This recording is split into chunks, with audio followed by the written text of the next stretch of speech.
أعوذ بالله من الشيطان الرجيم بسم الله الرحمن الرحيم ذلك ومن يعظم حرمات الله فهو خير له عند ربه وأحلت لكم الأنعام إلا ما يتلى عليكم فاجتنبوا الرجس من الأوثان واجتنبوا قول الزور. الله العظيم. സൂറത്തുൽ ഹജ്ജ് 30. ذلك അത്, വമൻ യുഅല്ലിം ആര് ആദരിക്കുന്നുവോ, ഹുറുമാത്തില്ലാഹി അള്ളാഹുവിൻ്റെ പവിത്രതകളെ, ഹുർമത്ത് പവിത്രത,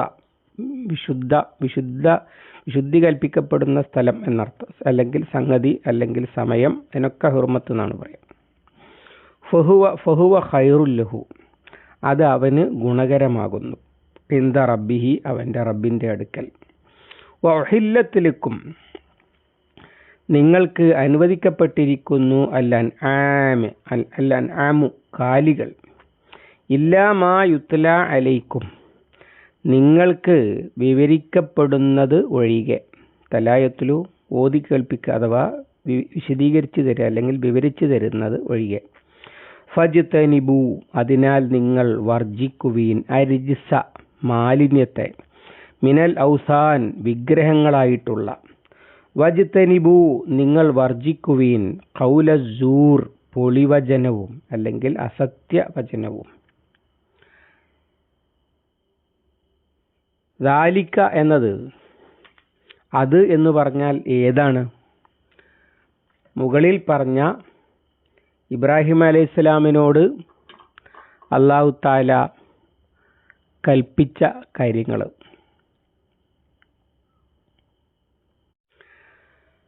വിശുദ്ധ ഭവനം അത് ശുദ്ധീകരിച്ചു വെക്കാനും, അതുപോലെ ഹജ്ജ് വിളംബരം ചെയ്യാനും, പിന്നെ ആ ഹജ്ജിനായി വരുന്ന ആളുകൾ എങ്ങനെ വരണം, അവ അവരുടെ പ്രയോജനങ്ങൾക്ക് സാക്ഷിയാകാനും എന്നൊക്കെ പറഞ്ഞല്ലോ.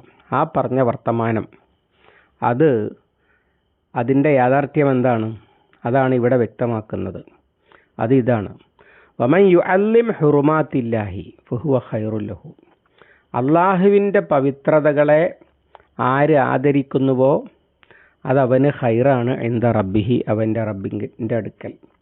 അഥവാ അള്ളാഹുവിൻ്റെ പവിത്രതകളെ എന്ന് പറഞ്ഞാൽ അള്ളാഹുവിൻ്റെ ഷിആറുകളെ, അതിലൊരുപാടുണ്ട്. വിശുദ്ധ മാസങ്ങൾ, വിശുദ്ധ സ്ഥലങ്ങൾ, വിശുദ്ധ സമയങ്ങൾ, വിശുദ്ധ വസ്തുക്കൾ, ബലിമൃഗത്തിൻ്റെ ബാഡ്ജ് ഒക്കെ മിൻ ഷാഇരില്ല എന്ന് പറഞ്ഞിട്ടുണ്ട്. അവയൊക്കെ പവിത്രത കൽപ്പിക്കപ്പെടുന്നതാണ്. അതിനെ ആരെങ്കിലും ആദരിക്കുന്നുവെങ്കിൽ അതവന് ഖൈറാണ് റബ്ബിൻ്റെ അടുക്കൽ. അഥവാ അതാണ്, അങ്ങനെ അള്ളാഹു നിശ്ചയിച്ച പവിത്രതകളെ ആദരിക്കുമ്പോഴേ അത് പുണ്യകർമ്മം ആകുന്നുള്ളൂ എന്ന് സൂചന. അഥവാ മക്കാ മുശ്രിക്കുകൾ ഇപ്പം ചെയ്തുകൊണ്ടിരിക്കുന്നത് വലിയ പുണ്യകർമ്മമൊന്നുമല്ല. കാരണം എന്താണ്? അവർ അള്ളാഹുവിൻ്റെ പവിത്ര സ്ഥാനങ്ങളെ പല നിലക്ക് മലിനമാക്കിയിരിക്കുകയാണ്.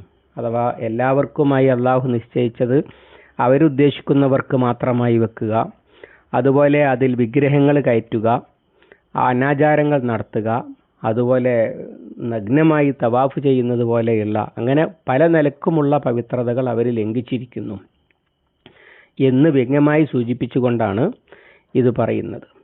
എന്നാൽ പിന്നെ അവിടെ ഉള്ള ചില കാര്യങ്ങൾ അത് അംഗീകരിക്കുന്നുമുണ്ട്. വഹില്ലത്ത് ലക്കുമുൽ അൻആമു ഇല്ലാ മാ യുത്ല അലൈക്കും നിങ്ങൾക്ക് കാലികൾ, ഇനി പറയുന്നതല്ലാത്ത കാലികൾ അനുവദിക്കപ്പെട്ടിരിക്കുന്നു. ഇത് സൂറത്തുൽ ഹജ്ജ്, ഈ ആയത്തൊക്കെ ഇറങ്ങുന്നത് ഹിജ്റയുടെ തൊട്ടുടനെയാണ്. പിന്നീട് ഖന്തഖ് യുദ്ധത്തിൻ്റെ ശേഷം ഇറങ്ങുന്നതാണല്ലോ സൂറത്തുൽ മാഇദ. അതിലാണ് എന്തൊക്കെയാണ് തിന്നാൻ പാടില്ലാത്ത വസ്തുക്കൾ എന്ന് കൃത്യമായി പറഞ്ഞിട്ടുള്ളത്. ഇവിടെ അത് പറയുന്നതിൻ്റെ താല്പര്യം, അവിടെ ബലിയിറക്കുന്ന അവർ തിന്നുന്ന സാധനങ്ങളിൽ എല്ലാം അനുവദിക്കപ്പെട്ടതല്ല, എന്നാൽ ഇനി പറയാൻ പോകുന്നത് ഒഴികെയുള്ളത് ബാക്കിയുള്ളതൊക്കെ നിങ്ങൾക്ക് അനുവദിക്കപ്പെട്ടത് തന്നെയാണ്. അത് പ്രത്യേകം പറയുന്നത് നബി സല്ലല്ലാഹു അലൈഹി വസല്ലമ ഒട്ടകത്തിൻ്റെ മാംസം തിന്നുകയും അത് ബലിയിറക്കുകയും ഒക്കെ ചെയ്യുന്നയാളാണ്. എന്നാൽ ജൂതന്മാർ അത് നബിമാർ ചെയ്യാത്ത പണിയാണ്, അതുകൊണ്ട് തന്നെ ഇദ്ദേഹം നബിയല്ല എന്നുള്ള തെറ്റിദ്ധാരണയൊക്കെ പരത്തുന്നുണ്ടായിരുന്നു. അതിൻ്റെ യാഥാർത്ഥ്യം ചൂണ്ടിക്കാണിക്കാനാണ്. അങ്ങനെ ആ അള്ളാഹു താല ഹറാമെന്ന് പറഞ്ഞ് തിന്നുന്നതൊക്കെ ഒഴിച്ച്, അള്ളാഹു താല ഹറാമെന്ന് ഇനി പറയാൻ പോകുന്നുണ്ട്, അതൊഴിച്ച് ബാക്കിയുള്ളതൊക്കെ ഹലാലാണ്. ഇതിൻ്റെ മുമ്പിറങ്ങിയ സൂറത്തുകളിലും അത് വന്നിട്ടുണ്ട്. സൂറത്തുൽ അൻആമിൽ, അതുപോലെ സൂറത്തുൽ നഹലിലും ഒക്കെ എന്തൊക്കെയാണ് ഹറാമ് എന്ന് വിവരിച്ചിട്ടുമുണ്ട്. അതിലേക്കൊക്കെ സൂചനയാണ്. അങ്ങനെ അള്ളാഹു താല നിങ്ങൾക്ക് വിവരിച്ച് തന്നിട്ടുള്ളത് ഒഴികെ ബാക്കിയുള്ളതെല്ലാം ഹലാലാണ്. അങ്ങനെ പറയുന്നത് എന്തിനാണ്? മക്കാ മുശ്രിക്കുകൾ ഇപ്പോൾ ബലിയർക്കുന്ന മൃഗങ്ങൾ നിങ്ങൾക്കും ബലിയർക്കാം എന്ന് സൂചിപ്പിക്കാനാണ് ഇവിടെ അത് പറയുന്നത്. ഫജ്തനിബു റിജ്സ മിനൽ ഔസാൻ, അതുകൊണ്ട് നിങ്ങൾ വിഗ്രഹങ്ങളാകുന്ന മാലിന്യങ്ങളെ വർജിക്കുക. അത് പറയാൻ കാരണം എന്താ? ഇബ്രാഹിം അലൈഹി സ്വലാമിനോട് വതഹിർ ബൈത്തിയ ലിത്തായിഫീന വൽ ഖായിമീന വറുക്കഇ സുജൂദ് എന്ന് അല്ലാഹു തആല പറഞ്ഞിട്ടുണ്ട്. അതുപോലെ അല്ലാ തുശ്രിക ബി ഷൈഅ, എന്നിൽ യാതൊന്നും പങ്കു ചേർക്കരുത് എന്ന്. അപ്പോൾ ഈ ആയത്തിറങ്ങുന്ന സന്ദർഭത്തിൽ മക്കാ മുശ്രിക്കുകൾ അതിൽ വിഗ്രഹത്തെ വെച്ച് ആരാധിച്ചു കൊണ്ടിരിക്കുകയാണ്.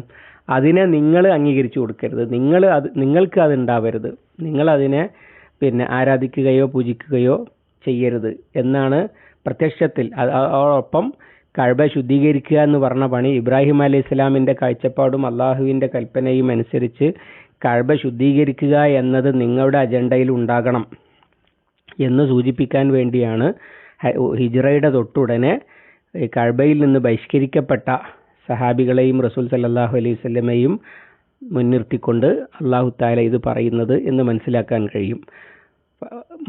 വിഗ്രഹങ്ങളെ മാലിന്യങ്ങൾ എന്നുപയോഗിക്കുന്നത് എന്തിനാണ്? ഇന്നമൽ മുശ്രികൂന നജസുൻ, അത് അകറ്റപ്പെടേണ്ടതാണ്, മാലിന്യമാണ്. അഥവാ അള്ളാഹുവിൻ്റെ പരിശുദ്ധിക്ക് കളങ്കം ചാർത്തുകയാണല്ലോ യഥാർത്ഥത്തിൽ വിഗ്രഹാരാധന ചെയ്യുന്നത്.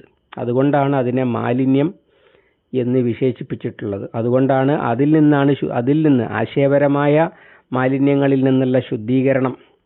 അതിനെന്ത് വേണം? വിശ്വാസികൾ അതിൽ താല്പര്യമെടുക്കാത്തവരും അതിനെ മലിനമായി കാണുന്നവരുമാകണം. അതാണ് ഇവിടെ വജ്തനിബു റിജ്സ മിനൽ ഔസാൻ എന്ന് പറഞ്ഞത്. വജ്തനിബു ഖൗല സൂർ.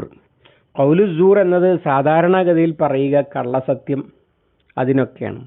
ഇവിടെ അത് അങ്ങനെ സത്യം ചെയ്യുന്നതിൻ്റെ കള്ളം എന്നുള്ള നിലക്കല്ല പറഞ്ഞിട്ടുള്ളത്. പകരം ബാത്തിലായ ഖൗല്, കദിബ്, അതിനൊക്കെ സൂർ തന്നെയാണ് പറയുക. വാക്കിൻ്റെ അർത്ഥം സൂർ എന്ന് പറഞ്ഞാൽ കളവ് അല്ലെങ്കിൽ അസത്യം എന്നൊക്കെയാണ്. അഥവാ അസത്യത്തിലേക്ക് തെറ്റിയ എല്ലാം. സൗർ എന്ന് പറഞ്ഞ വാക്കിൻ്റെ അർത്ഥം ശരിക്ക് മാല എന്നാണ്, തെറ്റുക. അഥവാ ഖുർആൻ തന്നെ ഉപയോഗിച്ചിട്ടുണ്ട്. വതറ ശംസ ഇദാ തലഅത് തസാവറു അൻ കഹ്ഫിഹിം, സൂര്യൻ ഉദിച്ചാൽ അവയുടെ ഗുഹയിൽ നിന്ന് തെറ്റിമാറിപ്പോകുന്നത് കാണാം എന്ന് അസ്ഹാബുൽ കഹ്ഫിൻ്റെ ഗുഹയുടെ നേരെ സൂര്യൻ ഉദിക്കുന്നതിനെ കുറിച്ച് പറഞ്ഞെടുത്ത് സൂറത്തുൽ കഹ്ഫിലുണ്ട്. അതുപോലെ സത്യത്തിൽ നിന്ന് തെറ്റിയ അല്ലെങ്കിൽ വസ്തുതാവിരുദ്ധമായ വസ്തുതയിൽ നിന്ന് തെറ്റിയ എല്ലാ വർത്തമാനങ്ങൾക്കും ഖൗലു സൂർ എന്ന് പറയും. ഇവിടെ പറയുന്ന ഖൗലു സൂർ എന്ന് പറയുന്നത് എന്തെങ്കിലും കണ്ടതിനെക്കുറിച്ച് കള്ളസാക്ഷ്യം പറയുന്നതിനെ കുറിച്ചല്ല. പകരം കഅബയെ ചുറ്റിപ്പറ്റി മുശ്രിക്കുകൾ പറഞ്ഞുണ്ടാക്കിയിട്ടുള്ള അനാചാരങ്ങളാകുന്ന, അന്ധവിശ്വാസങ്ങളാകുന്ന, അടിസ്ഥാനമില്ലാത്ത ഹറാമ് ഹലാലുകളാകുന്ന സൂറിനെ കുറിച്ചാണ്. അതിനെ നിങ്ങൾ വർജിക്കുക. അഥവാ അല്ലാഹു തആല പറഞ്ഞു തന്ന ഇബ്രാഹിം അലൈഹിസ്സലാമിനെ ഉപദേശിച്ച കാര്യങ്ങളായിട്ടാണ് ഇവിടെ ഇത് പറയുന്നത്. അത് പ്രകാരമാണ് വിശ്വാസികൾ ചെയ്യേണ്ടത് എന്നാണ്. ഈ ആയത്ത് തന്നെ ഇബ്രാഹിം അലൈഹിസ്സലാമിന് ആ ഉപദേശമൊക്കെ കൊടുത്തത് എന്തിനാണ് എന്ന് വിശ്വാസികൾക്ക് മനസ്സിലാകാൻ വേണ്ടി അതോട് ചേർത്ത് പറയുന്ന ശൈലിയിലാണ് അല്ലാഹു തആല ഇത് പറഞ്ഞിട്ടുള്ളത്. അപ്പോൾ ഇത് വിശ്വാസികളോടുമാണ്. അതുപോലെ തന്നെ ഇബ്രാഹിം അലൈഹിസ്സലാമിനോട് പറഞ്ഞിട്ടുള്ള കാര്യങ്ങളുടെ ചുവട് പിടിച്ച് പറയുന്നതുമാണ്. അങ്ങനെ ഇബ്രാഹിം നബി അലൈഹിസ്സലാമിനോട് അതൊക്കെ പറഞ്ഞത് എന്തിനാണ്? അത് ഈ കാര്യത്തിനാണ്. അതുകൊണ്ട് വിശ്വാസികൾ ചെയ്യേണ്ടത് മാലിന്യങ്ങൾ വർജിക്കുകയും അസത്യം വർജിക്കുകയുമാണ് എന്ന് വിശ്വാസികളെ ധൈര്യപ്പെടുത്തുകയാണ് ചെയ്യുന്നത്. അഥവാ അതിന് വിരുദ്ധമായിട്ട് മക്കാ മുശ്രിക്കുകൾ കഅബ കൈകാര്യം ചെയ്തുകൊണ്ടിരിക്കുന്നത് അധർമ്മമാണ്, അസത്യമാണ്. അത് ശുദ്ധീകരിക്കുകയും തിരിച്ചുപിടിക്കുകയും ഒക്കെ ചെയ്യേണ്ടതാണ് എന്നാണ് സൂചിപ്പിക്കുന്നത്. അല്ലാഹു സുബ്ഹാനഹു വ തആല അവൻ്റെ കലാം ശരിയായി മനസ്സിലാക്കുവാൻ, പാഠങ്ങൾ ഉൾക്കൊള്ളുവാൻ, ജീവിതത്തിൽ പകർത്തുവാൻ, സമൂഹത്തിൽ പടർത്തുവാൻ നമുക്ക് തൗഫീഖ് നൽകി അനുഗ്രഹിക്കുമാറാവട്ടെ. اللهم علمنا ما ينفعنا وانفعنا بما علمتنا ربنا زدنا علما وفهما ودقة ونظرا اللهم اجعل القرآن ربيع قلوبنا ونور صدورنا وجلاء حزننا وذهاب همنا وغمنا ربنا تقبل منا إنك أنت السميع العليم وتب علينا إنك أنت التواب الرحيم واغفر لنا يا غافر المذنبين وصلى الله على محمد وعلى آله وصحبه وسلم والحمد لله رب العالمين.